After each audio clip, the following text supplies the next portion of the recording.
Hello friends, it's been a while since I posted the Maimonides Mitzvah moment. I am in LaGuardia Airport now. I just finished a special visit to the resting place of the Rebbe, and the whole concept of the daily study of Maimonides is something that the Rebbe started. So after that visit, I feel like I better, what better time to get back into this habit. The good news is that we did not miss on any mitzvahs, because the last couple of days it was repeating the same mitzvah.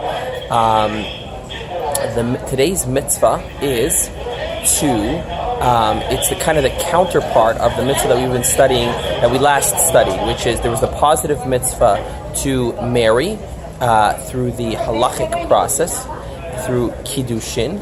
And then there is today it's the negative counterpart of the same mitzvah, the prohibition, one of the 365 negative prohibitions in the Torah, that you shall not be intimate in the absence of the proper halachic ceremony.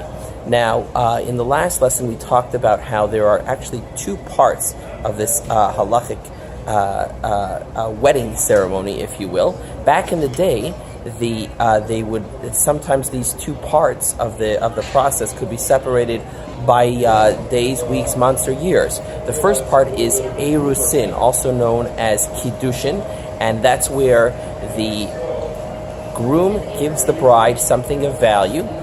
Traditionally, it's been a ring, but halakhically it could even be it could be some money, or it can also be a contract. And when he gives that item to her, he says, "Harei at mekudeshes li." Behold, with this transaction you are betrothed to me. And then once that happens, then kiddushin, the first phase of halachic marriage, has occurred, and now she is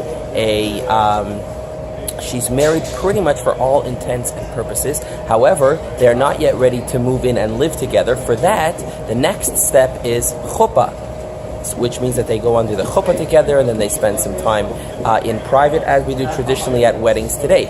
Now, at today's weddings, we do kiddushin and nisuin together almost immediately. So he gives her the ring, and then they're already standing under the chuppah, and then they go into the yichud room, which is they have some private time together, and then bam, bam, it's all done. Back in the day, sometimes he would give her the ring or do this kiddushin transaction, and then only some time later would they do the nisuin, which was the chuppah and going into the private area.